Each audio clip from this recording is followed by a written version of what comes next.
16년째를 맞이했습니다. 참 오랜 세월 함께 해주시고 또 이끌어 주신 분들이 많이 있습니다. 이 성전을 저희가 이끌고 나오면서 하나님께서 또 이렇게 성도들은 없지만은 우리가 여태까지 성전세를 밀리거나 하나님 앞에 드리는 예물이 적어지거나 한 것은 없었습니다. 16년 동안 우리는 하나님의 이 성전세는 하루도 밀리지 않고 하나님 앞에 이 주인에게 주었습니다. 이 뜻은 무엇일까요? 이 성전은 하나님께서 운영한다고 저는 믿습니다. 적어도 하나님께서 모든 걸 주관하시고 인도하는다는 것을 믿었기 때문에 저희는 여기까지 왔습니다.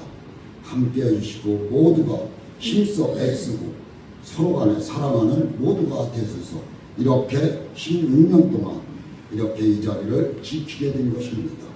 우리 앞으로도 더 함께 하나님 앞에 영광 올리는 귀한 하늘 문제가 되게 하여 주시옵소서 하고 항상 기도하는 모두가 되시기를 주의 이름으로 축원하며 오늘 믿음은 무엇일까 하는 말씀으로 전해드리려고 합니다.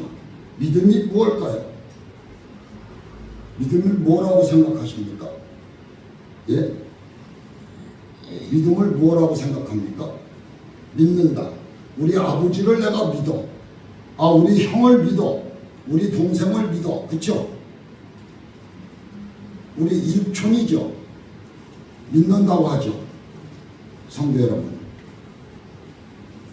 우리 형제들끼리 그렇게 머리가 터지도록 싸우고 이래도 어떻게 해요? 그 형제를 믿습니까? 안 믿습니까? 며칠이 지나거나 얼마가 지나면 그 형제와 웃고 같이 어떻게 합니까? 그렇죠? 그렇습니다. 이것이 형제인 것입니다. 우리는 늘 믿음은 어디서 올까? 나의 가슴에서부터 오는 겁니다.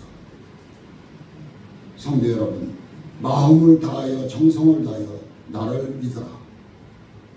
사도 바울은 또 믿음의 그래서 오늘 제가 마지막에 찬송을 부른 것이 복음성가를 부른 것이 그겁니다. 우리 이 성경 말씀 중에서 사도 바울같이 믿은 사람은 별로 베드로와 그의 제자들이겠죠. 믿은 자가 없을 걸로 저는 믿습니다. 스데반 집사, 그렇죠. 스데반 집사님 아실 것입니다. 그도 성령이 임했기 때문에 그렇게 한 것입니다. 성령이 임하지 않는다면 우리는 할 수가 없다는 뜻입니다. 그래서 오늘 저는 믿음은 이라는 제목을 가지고 함께 은혜의 동산이 되시기를 주님의 이름으로 축원하며 말씀을 전하려고 합니다. 오늘날은 불신의 시대라고 말씀들을 하고 있습니다. 정부나 은행 및 공동기관까지라도 믿을 수가 없는 처지가 이루어졌다는 것을 여러분들도 알고 계실 것입니다. 오늘 같은 시대보다 하나님의 신앙에 절실한 필요한 시대는 없을 거라고 저는 생각을 합니다. 그렇지 않고는 불안과 공포를 극복하고 마음속에 평화를 가지고 살아갈 수가 없기 때문이라고 저는 말씀드리고 있는 것입니다. 그러나 우리의 삶의 어느 것을 돌보아도 무엇이든지 내일이 부정적 확실성이란 아무 것에도 찾아볼 수가 없다는 것입니다. 그러나 하나님에 대한 신앙도 그 신앙의 길을 알지 못하면 오직 방황만 있을 뿐이지 확실한 믿음의 길에 들어갈 수가 없다는 것입니다. 그래서 제가 아까 믿음은 무엇이라고 여쭤본 것입니다. 그러나 하나님에 대한 신앙도 그 신앙의 길을 알지 못하면 오직 어떻게 한다고요? 방황만 하고 있다는 것입니다. 확실히 믿음의 길에 들어설 수가 없다는 것이죠. 두 번째가 반복하죠. 확실한 길에 들어설 수가 없다는 것입니다. 방황할 수밖에 없다는 것입니다. 어떻게 하나님을 믿어야 우리가 올바르게 믿고 확신을 가지고 평안을 가지고 살아갈 수 있을까 하고 우리는 늘 생각하고 있습니다. 그 일에 관해서 오늘 말씀을 나누고자 하는 것이 무엇일까요? 믿음인 것입니다. 믿음은 우리의 속에서 간절히 바라는 것부터 시작하는 거라고 저는 생각하고 있습니다. 내 마음에서 우러나지를 않는다면 믿음은 절대로 들어올 수가 없는 것입니다. 마음속에 하나님을 알고 싶다는 간절한 소원이 없는 사람은 아무리 하나님에 대한 이야기를 해도 뭘까요? 마이동풍인 것입니다. 여기 다 알고 계시죠? 마이동풍이라는 말 무슨 뜻인지 아시죠? 마이동풍이 무슨 뜻이에요? 예? 예? 동풍이 내 길을 스쳐간다는 뜻이죠. 우리 그런 말 많이 쓰죠. 한 귀로 듣고 한 귀로 흐른다. 그렇죠? 마이동풍이 와. 남의 말을 귀담아 듣지 않는 거고 지나쳐 흩어버린다는 것입니다. 그래서 우리 말을 자주 쓰지 않습니다. 한 귀로 듣고 한 귀로 흐르지 않습니다. 그 말 많이들 하시죠.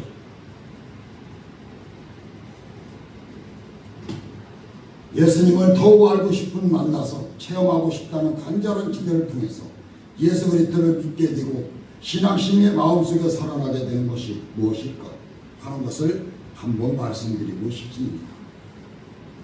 그러므로 우리가 일상생활의 가운데 하나님과 함께 살고 주님의 은혜 속에 살면서 하나님의 응답을 받고 기적을 체험하기 위해서 마음속에 뜨거운 기대가 있어야 되지 않을까 합니다.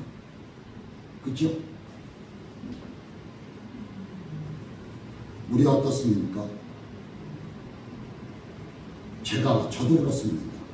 저도 목사지만 두려움은 없었지만 암이라는 것을 발견하고 순천행 병원에 들어가서 또 암이라는 2개의 암을 가지고 몸에 있다는 것을 들었을 때 우리나라야 전 세계 사람들이 지금도 현재도 암이라는 2 글자를 암 하면은 어떻습니까? 한 글자. 전부 두려워하는 마음이 들 것입니다. 그렇죠? 그렇지만 참 저도 멍멍했습니다. 그냥 담담했습니다. 왜 그럴까요? 저도 모르는 사이에 그 교수님이 여자인데 들어오셔서 성경책을 딱 보더니 적국을 하더라고요. 믿으십니까? 예, 주님 믿습니다. 어떡하죠? 여기 들어와서 암 한 군데를 더 발견이 되었습니다.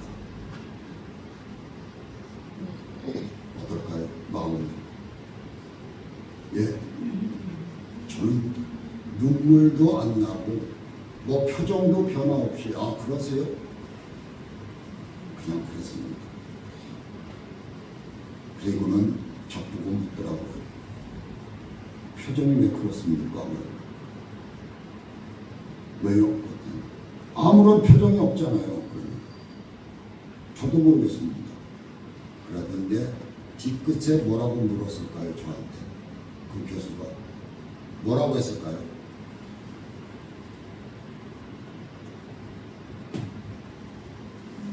목사님이세요? 하더라고요. 그래서 제가 쳐다봤습니다. 교수. 대답하기가 싫었던 거죠. 제가. 왜? 목사도 암에 걸리고 다 누구나 걸릴 수 있지만 기도를 시원찮게 했나? 그럴 거예요. 그랬습니다. 예, 맞습니다. 당당하게 목사라고 대답을 했습니다. 그러실 줄 알았습니다. 그 교수가 하는 말 저도 개연합니다.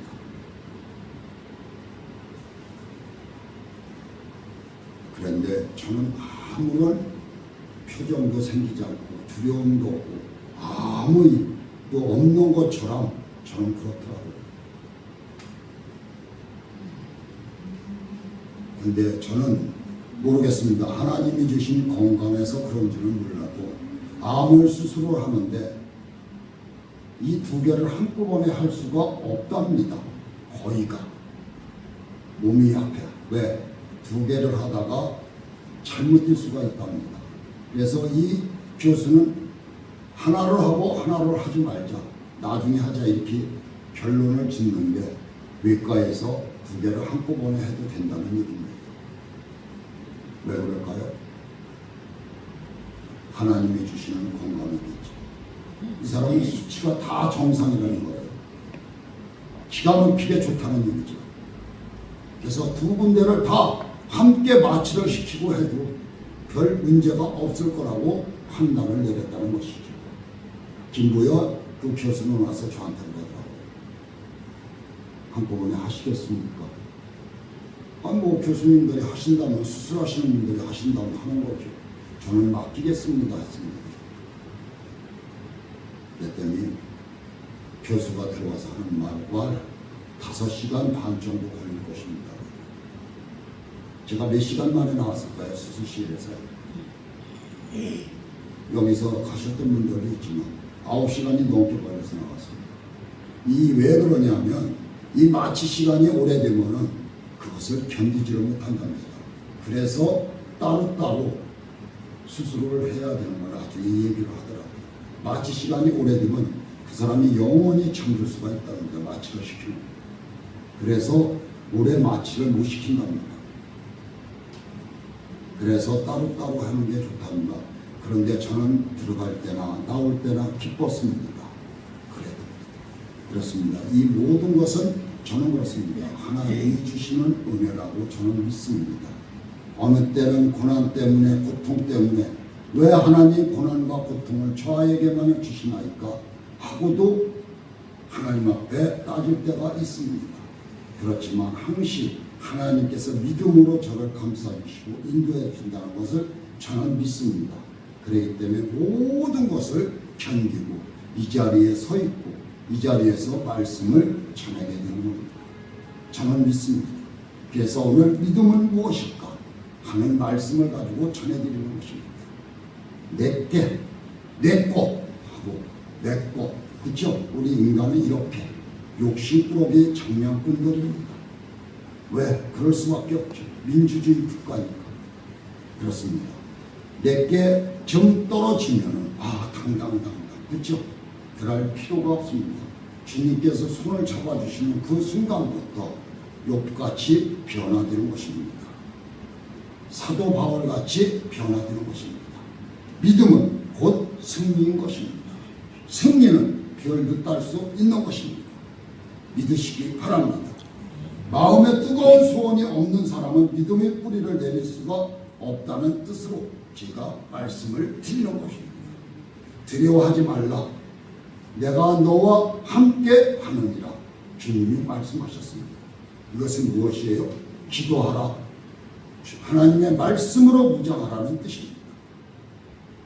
믿음은 바라는 것들의 실상이라고 말을 하고 있습니다. 우리가 마음속에 뜨겁게 바란다고 하더라도 막연한 소원은 바람을 잡는 것과 같다는 뜻으로 말씀을 드리는 겁니다. 우리 지나가는 바람을 우리 손으로 잡을 수 있습니까? 예? 못 잡죠? 그렇습니다. 믿음이 실제로 역사하기 위해서는 목표 있는 소원이 있어야 하는 것이 아닐까 하는 생각을 갖습니다. 마치 돋보기로 햇볕을 비춰서 이렇게 저렇게 돌리면 불타지 않습니까 하는 것입니다. 그렇죠? 우리 돋보기로다가 이렇게 햇빛에 비치면 점이 생겨 불이 나죠. 그렇습니다.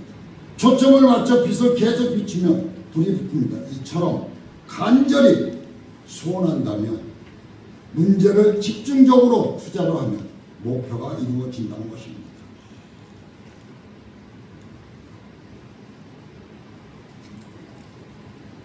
제가 이 말씀을 드리고 싶네요. 권사님 그전에는 안 했지. 아침에 기도를. 그렇죠? 그렇죠?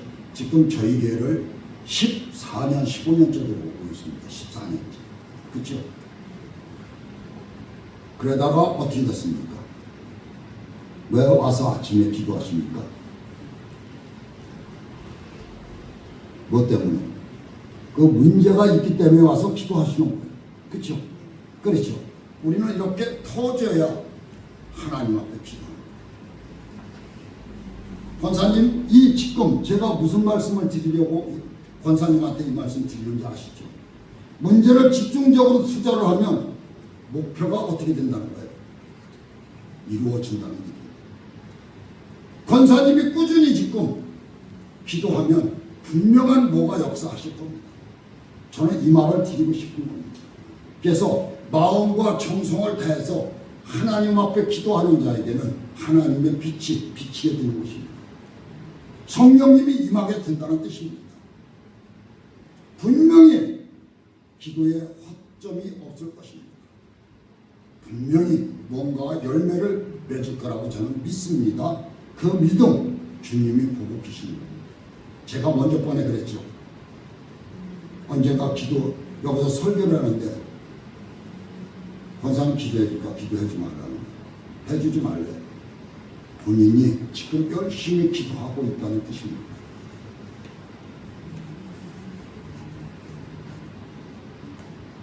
하나님은 그냥 보시지 않으십니다. 분명히 뭔가 역사가 일어날 거라고 저는 믿습니다. 네. 그래서 우리 권사님 믿음으로 승리하시기 바랍니다. 기도로 승리하십시오. 남편을 주제로 구원한다는 목표를 간절히 소원하게 되면 남편에 대한 구원의 믿음이 마음속에 자생적으로 생기게 된다는 뜻입니다. 이 말씀 제가 드렸죠, 한번.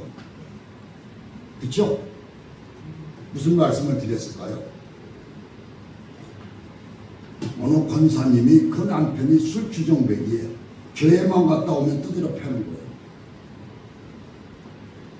근데 이 권사님이 하루는 기도를 하는데 마음에 와서 갔더라는 거예요. 그래서 우리 남편이 잠만 들으면 술을 먹고 자면은 어때요? 술 드셔보셨죠? 흔들어 깨운다고 깨우세요? 안 깨워지죠? 시간이 가더라도 해요. 그렇죠? 그래서 손을 탁 잡고 이 권사님 무릎을 탁 꿇고 배에다 얹어놓고 기도를 하는 거예요. 매일 저녁 기도하는 겁니다.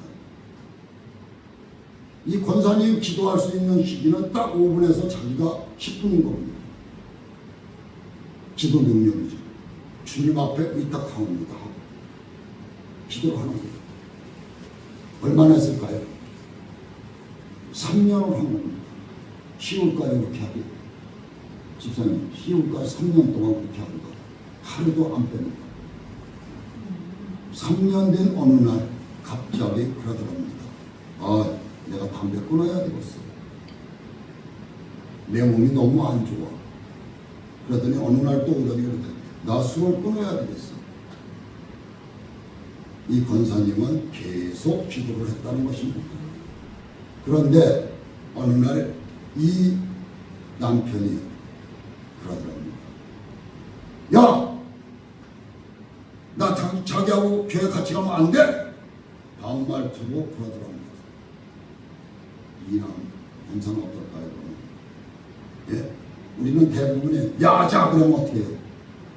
야자가 뭐야? 아무리 그래도 나도 그쵸? 대들고 붙을 겁니다. 그렇지만 이 권사님은 하나 웃음으로 여보 하고 가서 안았는데도 아무 소리도 안 하고 그냥 가만히 있더라는 것이죠.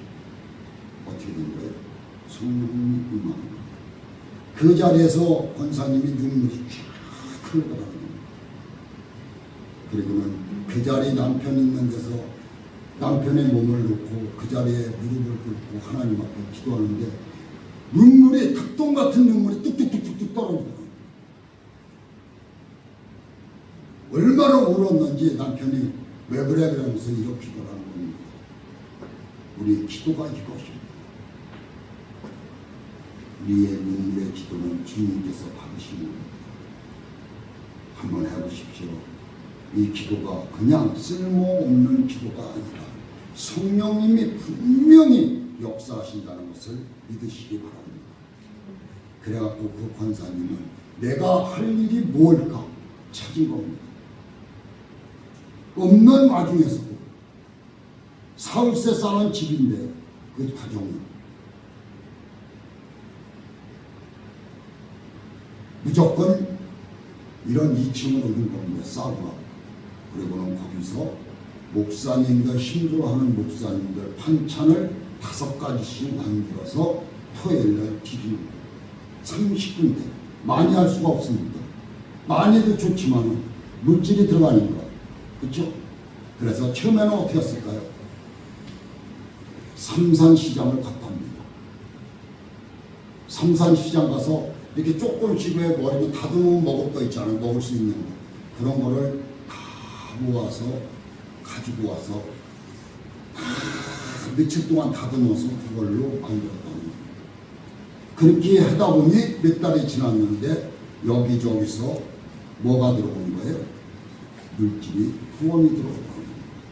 그래서 그때부터는 가가지고 삼산시장에서 좋은 걸 사가지고 최고로 좋은 걸 사가지고 목사님들한테 만들어서 준 겁니다.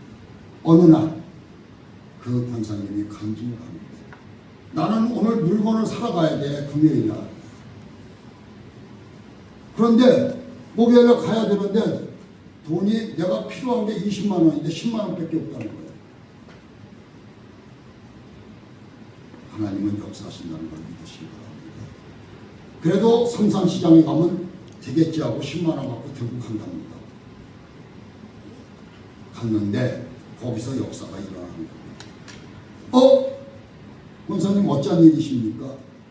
나 여기 이렇게 해서 물건 좀 사러 왔습니다. 그래요? 아유, 권사님 무슨 돈이 있어요? 권사님 내가 어떻게 사는데 아는데. 그러면서 10만 원을 주더라는 것입니다. 손길을 통해서 역사하신 것이죠. 근데 하나님은 넘치게 안 해주시더라는 것이죠. 딱 거기에 맞게 생각하는 겁니다. 그래서 그것을 간증하는데 우리 목사 사모님들이 참 눈물을 안 흘릴 수가 없죠. 그렇죠? 그래서 나중에는 축복의 문이 열리기 시작을 하는데 우리한테 간증을 두 번째 간증을 하고 차도 생기고 저기 우리 아시아 경기장 했던 데가 어디요? 강원도.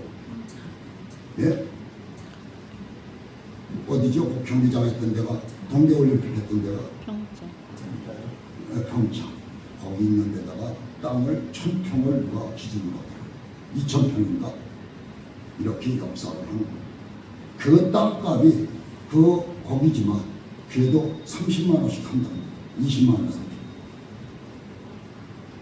이렇게 역사하시는 겁니다. 하나님. 우리를 누구의 손길을 통해서 역사하시는 겁니다. 교만은 저부터 내려놓는 것이 좋을 줄 믿습니다. 그래서 우리는 간절한 소원을 가지고 목표를 향하여 기도할 때 바라봄의 법칙을 사용하여야 한다는 것을 말씀드리는 겁니다. 이미 하나님께서 이루어진 모습을 우리는 늘 바라보고 간절한 소원으로 기대해야 한다는 것입니다. 우리 아브라함 아시고 계시죠?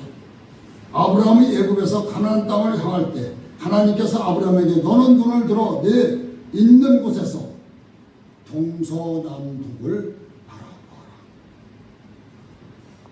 보이는 땅은 내가 너와 내 자손에게 주리라. 영원히 이루리라고 한 것입니다. 이게 어디예요?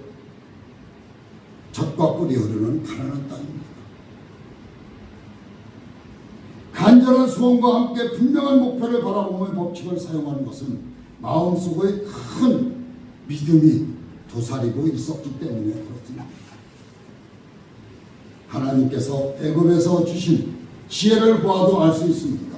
21년 동안 외삼촌 집에서 머슴살이 하다가 고향으로 돌아올 때 아무것도 가진 거 없던 야곱. 이때 하나님께서 야곱에게 순식간에 부자가 될 수 있는 길을 가르쳐 주셨습니다. 잘 알고 계실 것입니다. 성경에 기록되어 있기 때문에, 말씀에 기록했기 때문에. 외삼촌 양문이 중에 얼룩한 것과 점이 있고 아롱진 것은 싹으로 받아서 단풍나무와 신풍나무와 포도나무로 꺾어다가 양떼들이 물을 먹을 그 위에 세워놓고 그것을 바라보게 하였더니 그들이 얼룩무늬로 된 양들 그리고 때가 건강한 것이 얼룩무늬가 되었다는 것이죠. 이것은 모든 것이 하나님께서 역사하시는 것입니다. 교만은 그러니까 버려야 된다는 뜻이죠. 나만 잘 먹고 잘 살아. 그렇죠? 그것은 내려놔야 된다는 얘기죠. 그 법칙에 언젠가는 나사로와 부자와 나사로 같이 고난과 고통을 받게 되는 겁니다. 분명히 고난과 고통은 분명히 하나님께서 있다는 것을 믿으시기 바랍니다. 고난을 주시는 것도 하나님이시오, 거두시는 이도 하나님이라고 분명히 말씀하셨습니다. 저는 이것을 믿습니다. 그래서 바라봄의 법칙을 사용하며 많은 새끼들이 얼룩무늬 같이 나오기 간절히 기대했다는 것입니다. 그때부터 시작해서 짐승들의 새끼를 하면 얼룩무늬 새끼들이 주렁주렁 정말로 건강한 새끼들만 나타나는 것이지. 그것이 누구 거예요? 모든 것이 다 야곱게 되는 것입니다. 하나님께서 축복하는 것입니다. 모래떼와 같은 동방에서 손꼽히는 부자가 되어 고향으로 돌아올 수 있었다는 것이죠.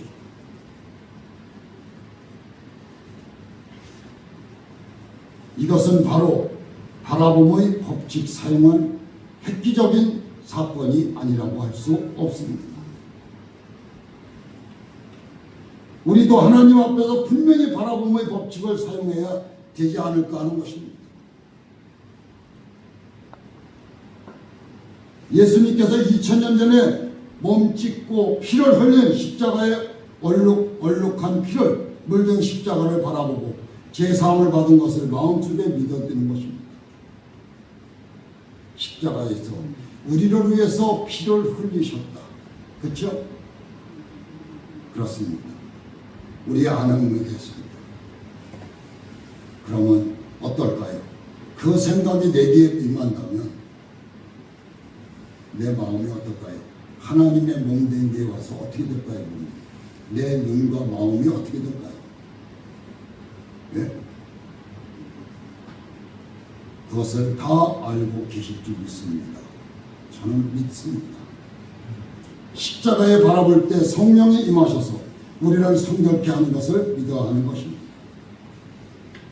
십자가 보혈은 그냥 보혈로 덮여진 것이 아닙니다. 우리의 죄와 우리의 질고와 우리의 병과 모든 것을 다 십자가에서 다 피로 흘리시고 우리를 구원했다는 것을 믿으시기 바랍니다. 그것이 십자가의 보혈의 피입니다. 우리 입으로 십자가 보혈의 피 이렇게 생각하실 줄 있습니다. 십자가를 바라보고 예수께서 피를 흘리심을 우리의 저주를 다 짊어지고 간 것을 믿어야 되지 않을까 하는 생각입니다. 바라봄의 법칙을 통해서 하나님의 성령께서 우리의 마음속에 믿음이 넘어주는 것입니다. 두 번째, 바라봄의 법칙을 통해서 믿음이 생겼을지라도 그 믿음 자체가 응답은 아니라는 것입니다.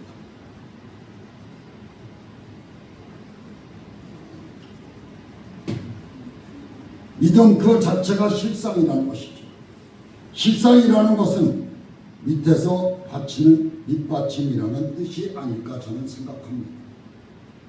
그러므로 내가 믿었다고 해서 믿음 자체 응답하는 것은 아닙니다. 믿음은 응답을 올려놓은 받침대인 것 같습니다. 하는 것입니다. 성도 여러분, 우리 손님이 왔습니다. 그렇죠? 집에 손님이 찾아왔어요. 그러면 차를 내옵니다. 그럼 어떡합니까? 그냥 여기서 차 한 잔 이렇게 갖다 줍니까? 그렇죠? 뭘 바칩니까? 받침대를 받쳐서 정성을 다해서, 그렇죠? 쟁반에다 받쳐서 갖다 튀깁니다. 그렇죠? 그것이 내 집에 손님이 왔을 때 하는 행동입니다. 그렇죠? 귀한 손님이죠. 그러면 제가 한 가지 여쭤보겠습니다. 우리를 위해서 2000년 전에 십자가에서 우리를 구원해 주려고 올라가서 피를 흘리고 거기서 우리 때문에 돌아가셨습니다. 그러면 하나님의 몸된 교회를 왔을 때 어떻게 해야 되는 거예요? 예?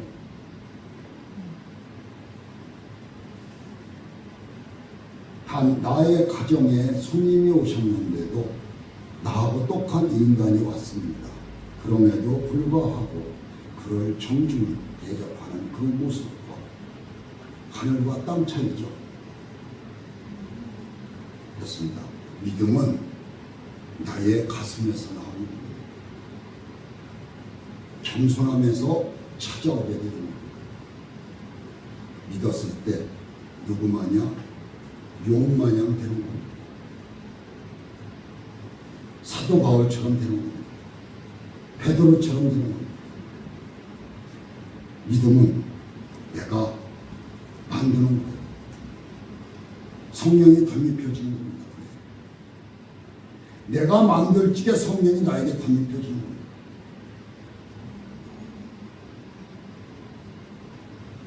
그래서 우리 제가 받침대다라는 말을 전하는 겁니다.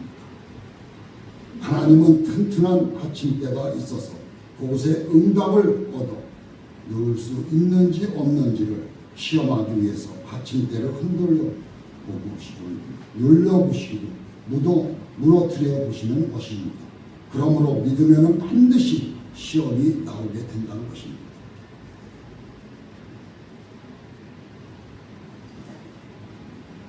성도 여러분, 여러분들의 하나님이 지금 말씀처럼 흔들어도 보시고 넘어뜨리고 보시기도 하고 진흙탕에 빠지게도 하시고 흔들어 보시기도 하시는 겁니다. 우리는 모든 시험에서 이기는 모두가 되시기 바랍니다. 그래서 욥도 어땠습니까? 욥하면 부인이 그 말을 했는데도 욥은 아무런 대꾸 안 하고 그냥 기도했습니다. 나는 오직 하나님만 믿으려고 하는 뜻이죠. 그렇습니다. 그렇기 때문에 축복을 받은 것입니다. 교만은 나의 모든 십상의 지옥불에 떨어지는 겁니다. 아시기 바랍니다. 교만은 지옥불에 떨어진다는 것을 믿으시기 바랍니다. 그래서 여러분 야고보서 1장 12절 시험을 참는 자는 복이 있도다. 이것에 옳다 인정하심을 받는 후에 주께서 자기를 사랑하는 자에게는 약속하신 생명의 면류관을 주리라는 것입니다.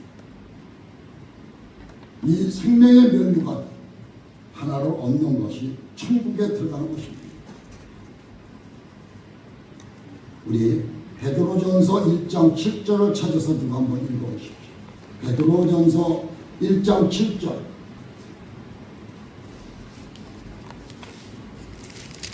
베드로전서 1장 7절. 너희 믿음의 시련이 불로 연단하여도 없어질 금보다 더 귀하여 예수 그리스도에 나타나실 때에 칭찬과 영광과 존귀를 얻게 하려 함이라.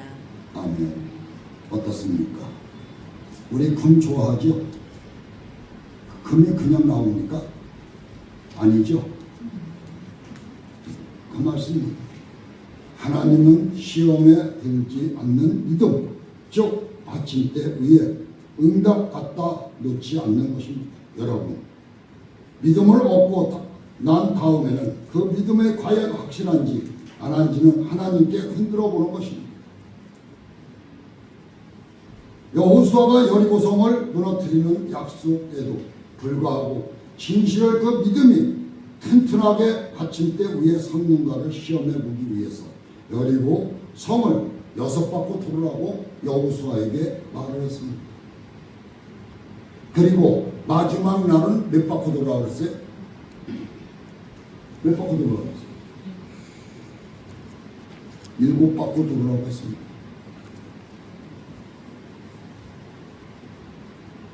이걸 믿을 사람이 있을까요? 예? 이 여리고 성이라는 것은 그때 당시로 하면 엄청나게 튼튼하게 지은 성입니다. 누가 침입도 못하는 철도 같은 벽입니다. 그게 과연 6, 7바퀴 돈다고 이게 무너질까요? 한번 생각해 보십시오. 그렇지만 뭐예요? 하나님을 믿고 그는 도는 것입니다. 그랬더니 성경에 어떻게 됐어요? 다 무너졌다고 했습니다. 그러면 그거 무너져 내리는데 백과에 돌던 사람은 어떻게 될까요? 예? 그들도 다쳐야 되잖아요. 왜? 손고 넘어졌습니다. 안으로 전부 무너졌다는 얘기. 그래서 믿음의 자녀들 하나도 안 다쳤다는 얘기. 털끝 하나 안 건드렸다는 얘기. 이것이 믿음이 하나님이 하는 역사인 것입니다. 그래서 이러므로 눈에는 아무 증거 안 보이고 귀에만 소리를 들립니다. 손에는 잡히는 것이 아무것도 없어요. 눈으로 볼 수도 없어. 이걸 믿으라는 거예요. 믿으시겠습니까? 하는 겁니다. 주면 아 이거 내가 힘써서 애써서 받은 거야. 이렇게 생각하는 거예요. 그리고는 그것을 얻어맞으면 어떻게 돼요? 그때서야 아이고 하는 거예요.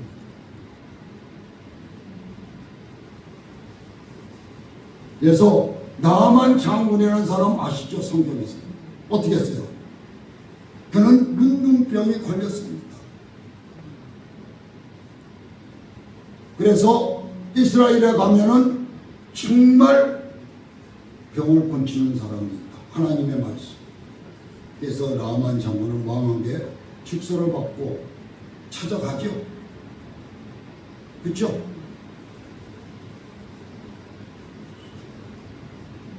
그러면 지금 여기에 예를 들어봅시다. 여기 지금 여기 지역의 국회의원이 누구예요? 누구죠? 아니 예를 들어서 잘 아는 이름을 대겠습니다. 인천시장이 유정국이죠. 예를 들어서 유정국이 지금 여기 온다고요. 여기 어떻게 할까요? 성님입니다. 밑돌이 좀 어떻게 할까요? 네? 한번 생각해 보세요. 저 문 앞에 놓고 나가가지고 난리가 날 겁니다. 그렇죠? 제가 이런 말씀 하나 드려볼게요. 순천행병원에 제가 갔는데 갑자기 경찰 사이드카가 막 앞으로 횡행거리고 들어오는 거예요. 그랬더니 하나 제네시스 차가 하나 쫙 들어오는 거예요. 그 앞에 누가 서 있어요? 그 병원 원장서부터 줄을 쫙 서 있는 거예요. 한 30명. 사람들이 다 쳐다볼까 안 쳐다볼까? 그래서 나중에 물어봤습니다. 누구요? 그랬더니 후진국이에요. 나라도 우리나라보다 캐나다라나 아니 어디라나 우리나라보다 후진국이에요. 거기에 영부인이 있는 거예요. 그런데 그 나라에다가 순천행병원을 세웠는데 여기 한국에 온 김에 뭐를 받으려고? 검진 받으려고 온 거예요. 우리 검진 받는 거. 그런데 그 난리를 피는 거예요.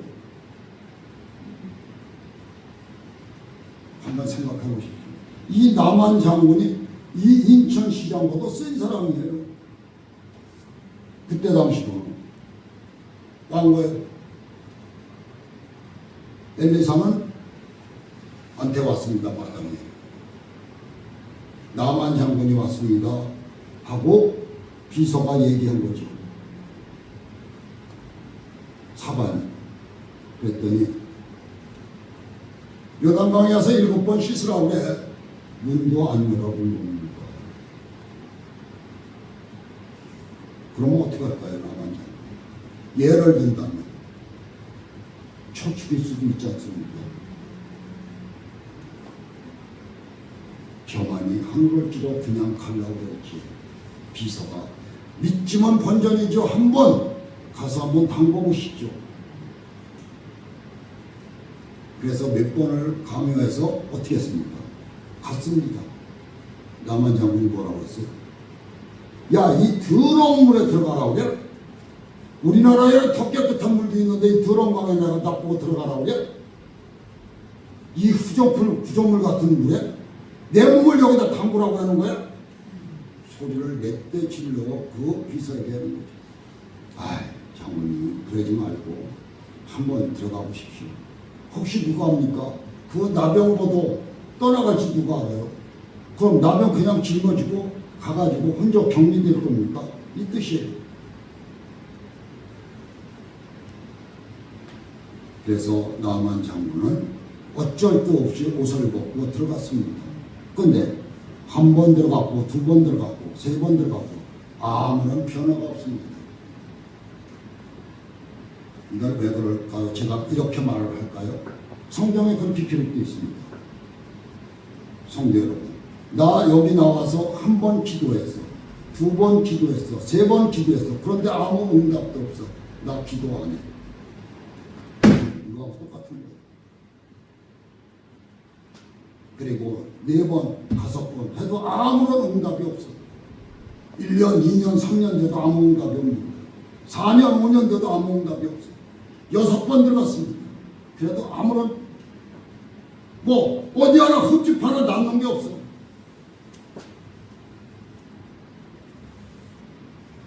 그래서 한 번 마지막으로 7번 들어가오십시오.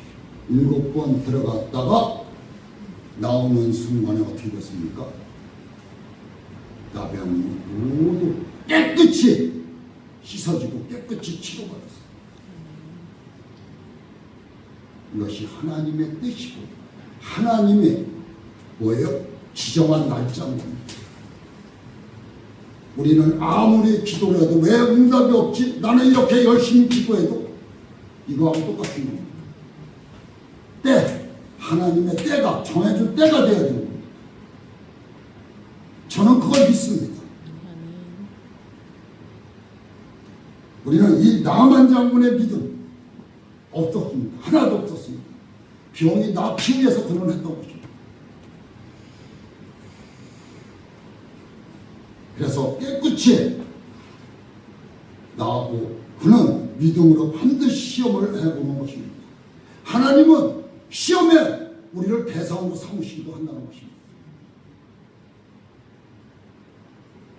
여러 가지 어려움에 다가와도 말씀 위에 굳게 서서 주님께 감사하고 찬미하고 나가는 것이 우리의 길인 줄을 믿으시기 바랍니다. 그것이 믿음인 것입니다. 묵묵히 앞으로 전진하는 겁니다. 아브라함은 자기 나이 100세나 되어 자기의 몸은 죽은 것 같았으나 약하여지지 않았고 오히려 믿음 위에 굳건히 서서 하나님의 약속의 집에서 반드시 이루어 주실 것을 믿고 하나님께 감사하며 참여하며 나아갔습니다. 묵묵히 아브라함도 나갔습니다. 그래서 하나님이 아브라함을 믿음으로 여기셨고 말씀으로 아브라함은 그 믿음으로 된 것입니다. 아브라함은 그래서 반석 위에 서게 된 것입니다. 이러므로 바라봄의 법칙을 통해서 마음속에 믿음의 실상이 생기며 그것을 굳세게 쥐어짜고 조금도 흔들리지 없게 걸어간 것입니다. 믿음은 반드시 세찬 시련의 시험을 통과해야 믿음이 된다는 사실을 우리 여러분은 아셔야 될 줄 믿습니다. 명심하시기 바랍니다. 나 왜 이렇지? 한 번, 두 번, 세 번 하나님은 다 보고 계십니다. 우리 이런 말 쓰죠? 누구 돈 빌려주면 그거 기름줄에다 적어놓을 거야. 우스갯소리로 그렇게 하죠. 하나님은 기름줄이 아니라 영원히 지워지지 않는 기록에 기록하고 있습니다. 세 번째, 믿음 보지 못하는 것이 증거이라고 하는 것이죠. 눈으로 보지 못하는 거예요. 나 이렇게 해도 하나님 안 보시겠지. 나 이렇게 실수해도 하나님 괜찮겠지. 봐주시겠지. 저도 그럴 때가 있습니다. 오늘 그렇습니다. 하나님 봐주겠지. 그건 아닙니다. 하나님은 체크를 다 하시고 다 연장되게 되어 있습니다. 내가 지금은 잘 되는 것 같아도 나중에는 군도박질 쳐서 정말 낙하산 타듯이 그냥 떨어지게 되어 있어. 절벽. 우리는 명심해야 될 것입니다. 그래서 바라봄의 법칙을 통해서 믿음은 가져야 하며 믿음이 시험을 세차게 할 때 아직까지 응답이 다가오지 않았더라도 우리는 응답받는 그 순간까지 하나님 앞에 기도하는 모습을 보여야 될 줄 믿습니다. 너의 믿음은 헛된 것이 다 공술의 공속에다 안 이루어진다 하고 말을 하고 있습니다. 그렇지만 분명히 하나님은 이루어 주십니다. 이것은 마귀가 하는 것입니다. 야, 너가 안 돼. 속삭입니다. 그래서 우리는 흩어집니다. 그 말 듣고 그리고는 어디론가 갔다가 아니지 잘못 가는구나 다시 반복하게 됩니다. 이것이 우리의 실상인 것입니다.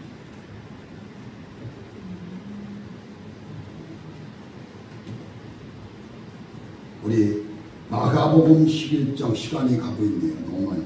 21절 내가 진실로 너에게 이르노니 누구든지 이 산더러 들어 바다에 던지우면 그 말하는 것이 이럴 줄 믿고 마음에 의심치 아니하면 그대로 되리라. 오늘 본문 말씀이죠. 본문 23절 말씀입니다. 말하는 것이 바로 나의 이제 증거가 된다는 얘기입니다. 그래서 제가 이 말씀을 드리는 거예요. 믿음이 그렇게 믿어서는 안 된다는 얘기죠. 나 오늘 바빠. 안 가도 돼. 그쵸?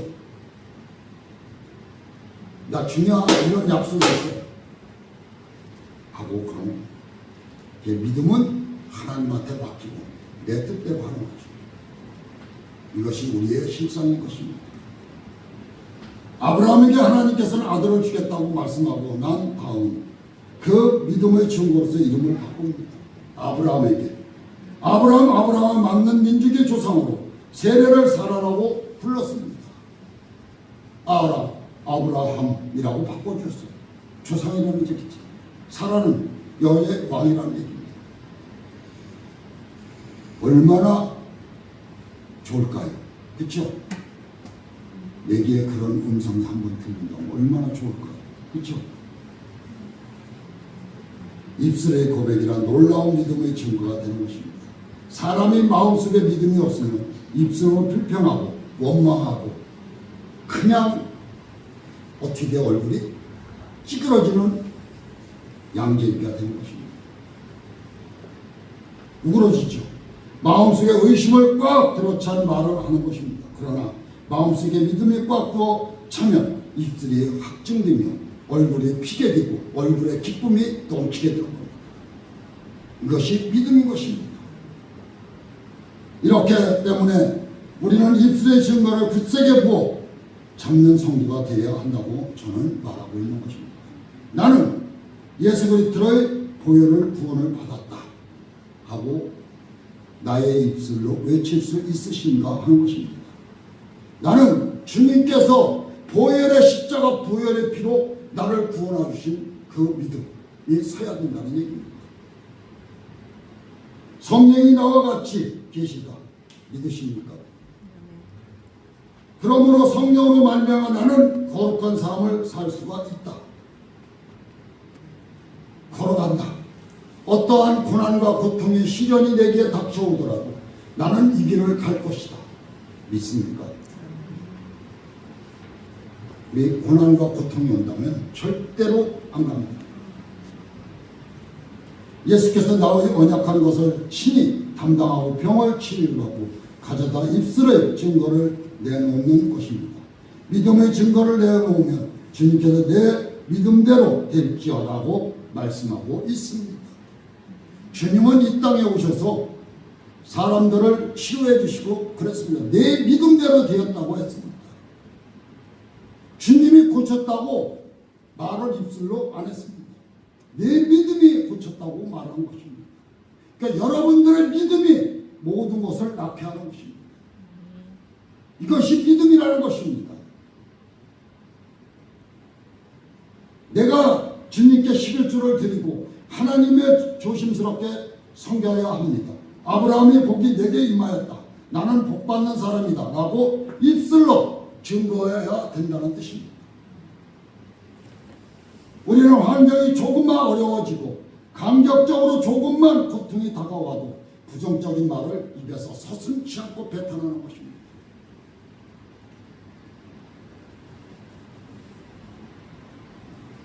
그렇기 때문에 하나님 앞에 받을 은총을 다 잊어버리고 마는 것입니다. 이러므로 여러분의 믿음의 도리 신앙 고백을 굳게 잡아야 한다는 것입니다.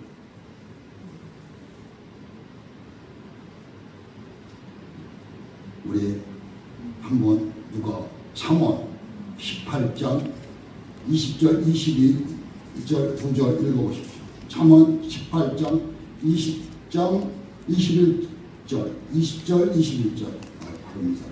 사람은 입에서 나오는 열매로 하여 배가 부르게 되나니 곧 그 입술에서 나는 것으로 하여 만족하게 되느니라.